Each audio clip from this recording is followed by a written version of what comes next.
Hello friends, जय माँ बगलामुखी की जय सिंह।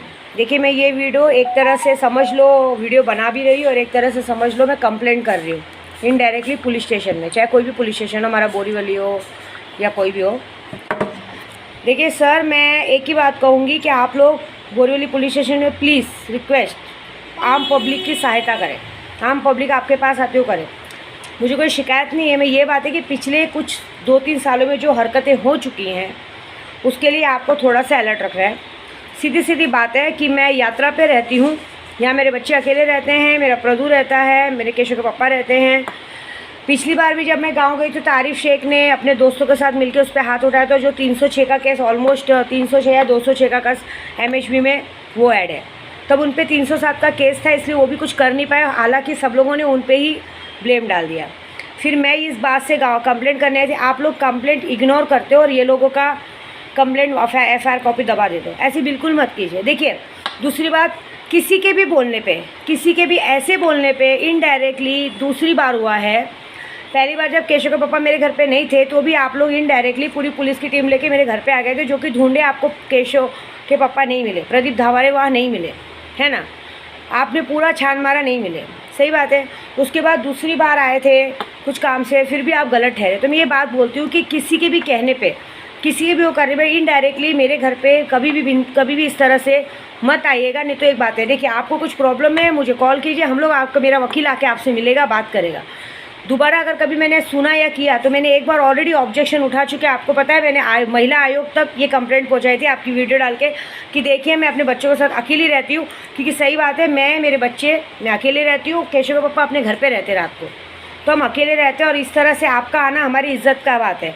तो अगर दोबारा ऐसी गलती हुई तो मैं मानहानि का केस कर दूँगी, क्योंकि आप लोग कंप्लेंट नहीं लेते। जैसे अभी इधर एक गैरेज वाले ने मेरे बेटे पे हाथ उठाया, आपने उसकी कोई कंप्लेंट नहीं ली, उसके साथ कुछ नहीं, उल्टा मेरे बेटे को छपरी वपरी कहा। ठीक है, जाने दीजिए, वो मामला मैंने वही वो कर दिया। लेकिन दोबारा मैं जानती हूँ, क्योंकि आप समझिए, ये विद्या देवी घर में ना कोई पूजा पाठ करती है ना कुछ। आपको इनडायरेक्टली कुछ खबर लेनी है, आप मेरे वकील को कॉल करिए, वो वकील आके आपसे बात करेगा।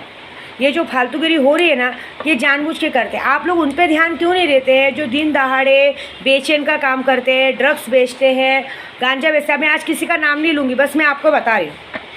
दिन दहाड़े औरतों का धंधा करते हैं, हाँ, उनको क्यों नहीं आप पकड़ते हो? दिन दहाड़े यहाँ पे सब औरतें किस किस जगह का क्या क्या सब जगह का किसी भी पार्टी लेवल का नाम लेके, जो कि कोई भी पार्टी लेवल ऐसी नहीं होती, पार्टी लेवल का नाम लेके दिन दहाड़े धंधा कर रहे हैं, गुंडे तैयार हो रहे हैं। आप लोग प्लीज़ ध्यान दीजिए, क्योंकि देखिए, मेरी कंप्लेंट इसलिए बहुत है क्योंकि मैं जा रही हूँ 1 तारीख से लेकर 12 तारीख तक बाहर। अगर उस बीच में मेरे बच्चों के साथ, मेरे प्रेरणा प्रांजल हनी के साथ, या मेरे केशव के पापा के साथ, क्योंकि हाल ही में मैंने अभी गाड़ी ली है और मेरे केशव के पापा के नाम पे ली है, तो मुझे पता है, क्योंकि आरिफ शेख जैसे आदमी को आप लोग नहीं पकड़ पा रहे हो, मुझे पता लगता है कि वो आपसे बड़ा हो चुका है। आपके अंदर हिम्मत ही नहीं कि ऐसे आदमी को एनकाउंटर कर दो, इसके ग्रुप वालों का एनकाउंटर कर दो, क्योंकि उसका पूरा ग्रुप यहाँ घूमता है, भीमनगर में घूमता है, गौतम नगर में घूमता है, पूरी गोराई में घूमते हैं, पिक्चर का काम करते हैं, सीरियल का काम कर, मतलब पिक्चर में कहते हैं ना, शूटिंग का काम करते हैं। शूटिंग के काम पे क्या क्या फालतू काम करते हैं आपको नहीं पता। आप लोग उन पर ध्यान नहीं देते। आप लोगों को लगता है अरे विद्या देवी तक का मैटर है, चलो अच्छा खासा चाय पानी मिलेगा। मेरे यहाँ कोई चाय पानी मिलेगा। मेरे यहाँ चाय पानी का मतलब है कि रियल चाय बना के दिया जाएगा, क्योंकि मैं सर पूरी तरह से वाइट में हूँ। आई एम नॉट, कोई भी गलत काम नहीं है, आई एम नॉट क्रिमिनल, समझ रहे हो। और नहीं कोई मेरी ब्लैक मनी है, ना मैं कोई गलत धंधा या कोई गोलगापा करती हूँ। मैं पूजा पाठ का काम करती हूँ। आपको भी ये बात पता है कि पूजा पाठ में कोई केस वेस नहीं बनता है, क्योंकि पूजा पाठ में लोग अपनी मर्ज़ी से मुझे काम देते हैं और अपनी मर्ज़ी से मुझे अपने, अगर उनको जमता है तो मुझे ऑनलाइन पैसे भेज दो, वो उनकी मर्ज़ी होती है। मैंने कभी किसी को घर पे बुला के अपने घर पे पूजा पाठ नहीं किया, मैं तो किसी का हाथ भी नहीं देखती। तो ये बात याद रखिए, क्योंकि एक बार केशव के पापा के साथ हाथापाई हो चुकी है, फिर एक बार मेरे बेटे पे वार हो चुका है, मेरी दोनों बेटियां घर पे हैं। मैं इनडायरेक्टली बोल रही हूँ क्योंकि मुझे पूरा शक है। जस्ट मैंने अभी गाड़ी ली है, आरिफ जैसा आदमी मेरे केशव के पापा की गाड़ी 3130 MH47, कहते हैं ना MH47N 3130 की गाड़ी लेके फ़रार है 2 सालों से। वो दे नहीं रहा है। बैंक वाले हमारे घर आ रहे हैं, मेरे केशव के पापा के घर आ रहे हैं। मुझे कोई फ़र्क नहीं पड़ता है, लेकिन आप लोग इतने ढीले नहीं बन सकते, ऐसे मत कीजिए। पूरा देश आप पे बहुत भरोसा करता है। मेरे घर के बाहर भी पहले बहुत सारे लोग घूमते थे। मैं और 2-4 लोगों का नाम जानती हूँ जो बोलने, मेरे को, मैं क्या बोले, मैं किसी का नाम नहीं लूँगी। हो सकता है मेरे घर वाले हो सकता है ये आरिफ शेख, ये सब लोग जो कहते हैं ना, ये लोग आरिफ जैसे लोग हों।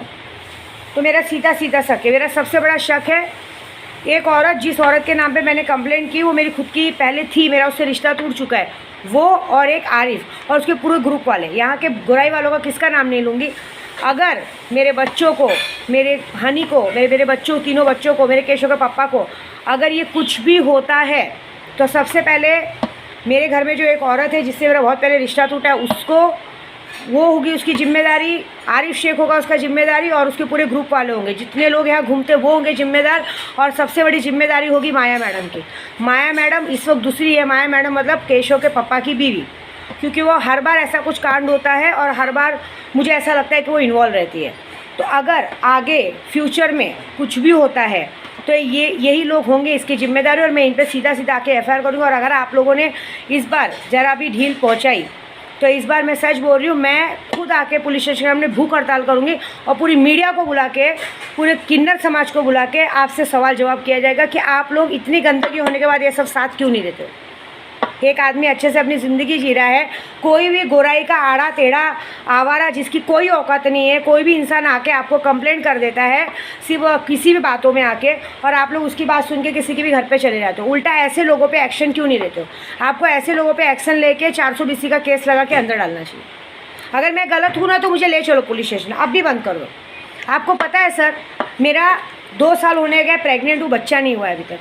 क्यों नहीं जाती हूँ मैं हॉस्पिटल। पहले 2 साल लॉकडाउन था, लॉकडाउन की वजह से, डॉक्टरों की वजह से डर था। उसके बाद यहाँ इतने लोग पीछे पड़े, डर था। मैं खुद बोलती हूँ अपने मुंह से कि मुझे कभी ना कभी डर लगता है कि जैसे सब कहते हैं कि सच में मेरे पे इतना सारा नशा दिया गया है, आप यकीन नहीं मानेंगे। ये आरिफ शेख जैसे लोगों ने मुझे एक एक दिन में 20-20, 25-25 ग्राम का नशा मेरे अंदर डाला गया है। मेरा हाथ वाथ का हाल देखिए, आप ये देख रहे हो निशाना, ये हाल देखिए। ये मैंने अभी केस उन पर डाला नहीं है, क्योंकि जो पहले का केस डाला है मानहानि का, उससे कहा है बेगर पति की प्रेग्नेंट, अब तक आप लोग ने उसको पकड़ा नहीं, तो दूसरा केस कैसे डालूँ मैं। तो मुझे बस ये बात कहनी है कि अगर ऐसा कुछ होता है तो उसकी सारी जिम्मेदारी आपकी, क्योंकि ये ऐसे लोग घूम रहे हैं, या आरिफ शेख के साथ कितने लोग घूम रहे हैं, इनको आप पकड़ नहीं रहे हो और हमारे पास आ रहे हो। तो ऐसा कुछ भी होता है तो मैं सब पर मानहानि का केस कर दूँगी, पक्की बात है। क्योंकि मैं डरती हूँ, मुझे अब ये इतना गंदा नशा दिया गया है ना कि मुझे अब डर लगता है कि कहीं ऐसा तो नहीं कि मेरे पेट में मेरा बच्चा है, मुझे पता है, लेकिन ये बात मुझे पता है, मेरी बाप को पता है, हाजिदा को पता है, लेकिन कभी कभी ये दिल में कहीं ना किसी कोने में डर होता है कि कहीं मेरे अंदर कोई गंदी बीमारी तो नहीं जमन लग गई। क्योंकि वो नशा ये लोग अलग अलग प्रकार का लाके देते थे, कभी इमोशनल, कभी कैसा। वो नशा कहीं जहर बन के मेरे शरीर में कुछ गलत तो नहीं हो गया। अगर ये काम हुआ गलती से, मेरा बच्चा नहीं होने के बजाय अगर मेरे पेट में कोई बीमारी निकली और फ्यूचर में मुझे कुछ भी होता है, मुझे फ्यूचर में अगर मेरी जान जाती है, तो इन सबका जिम्मेदार आरिफ शेख, एक वो औरत, उस औरत का पोल आपके सामने बहुत पहले खुलेगा। क्योंकि मेरे घर की खुद की एक बहुत, वो औरत का नाम मैं नहीं लूँगी क्योंकि वो ऑलरेडी कहते ना सब जगह से मार खाई हुई, लेकिन वो सबसे पहली जिम्मेदारी उस औरत की होगी।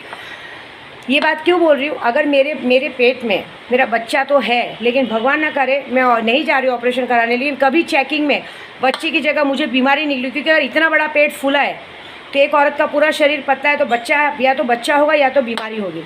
तो अगर ऑन केस बच्चा की बजाय मुझे अगर मेरे को कोई बीमारी निकलती है तो इन सारी बातों की सज़ा आपको मिलेगी, आप सभी को मिलेगी, क्योंकि आप सभी ने मेरा साथ नहीं दिया। आरिफ शेख को मिलेगी, उसके पूरे ग्रुप वालों को मिलेगी, केशव के पापा की बीवी को मिलेगी, केशव के पापा के भाई को मिलेगी। ये पूरा परिवार पूरा परिवार नहीं, ये दोनों जन अंदर जाएंगे, क्योंकि ये लोग सब जानते बूझते भी मेरे साथ ऐसे किए।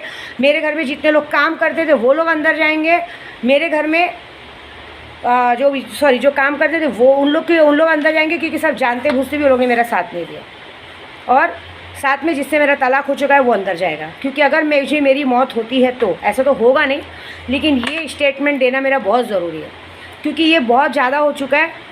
ये बातें मुझसे आप लोगों की वजह से सवाल किया जाता है। अगर उस वक्त आप लोग ने मेरा साथ दिया तो ना बिंदास में हॉस्पिटल जाके ज़रा ये काम करती थी। ये बात है, आज मैं एक बहुत ऐसी ज़िंदगी जी रही हूँ जो मुझे नहीं जीनी चाहिए। ना मैं मर रही हूँ ना मैं जी रही हूँ, लेकिन मुझे पता है या तो मेरा बच्चा होगा या तो मैं हमेशा के लिए ऊपर चली जाऊंगी। इसलिए मैं एक बगलामुखी का काम निपटा रही हूँ आखिरी, क्योंकि मुझे भी अब अंदर से हो गया कि या तो मेरी औलाद होगी या तो मैं ऊपर जाऊंगी। लेकिन किसी कारणवश मेरी औलाद नहीं हुई, लेकिन अगर मेरे बच्चे अगर अनाथ हुए तो इन सब का कारण ये सब रहेगा, और सबसे बड़ा कारण आप रहेंगे। ये बात है, क्योंकि मुझे अभी भी शक है कि अभी गाड़ियाँ ली है तो अभी भी कितने लोग जानबूझ के गोराई में दुश्मन घूम रहे हैं, ज़बरदस्ती मेरे घर पे आके हाथ दिखाने के बहाने, ये दिखाने के बहाने, ये सब पे आपको एक्शन लेना ही पड़ेगा। मैं कृपया बोलूँगी कि ये जैसे लोगों ने एक विद्या देवी को बर्बाद किया। गोराई में घूम रहे, एकता गार्डन पे घूम रहे, सब घूम रहे हैं। प्लीज़ सर, मैक्सेस मॉल पे भी मैंने सुना है एक दिन दहाड़े एक औरत बैठ के ड्रग्स गांजा बेचती है। करो, प्लीज़ जाओ, हमेशा प्रूफ काम नहीं आता है। आप ढूंढो कहाँ है हमारी पहले की पुलिस, कहाँ गए क्या नाम है, विश्वास पाटिल नागरे। सर आप तो इतना महान, हमेशा इतनी अच्छी अच्छी वीडियो बनाते इंस्टाग्राम पे, ये किया वो किया, इतना सब कुछ गलत हो रहा है तो अब कहाँ है? यहाँ पे किसी के भी बोलने पे, किसी के भी कंप्लेंट करने में विद्या देवी के घर में पुलिस घुस जा रही है। ज़बरदस्ती प्रदीप धावरे जैसे लोगों को परेशान किया जा रहा है। लेकिन जितने लोगों ने इतना गलत किया है, मैंने इतनी कंप्लेंट की, लेकिन इतनी बार वीडियो में कंप्लेंट की, लेकिन किसी भी अब तक एक्शन नहीं लिया गया है।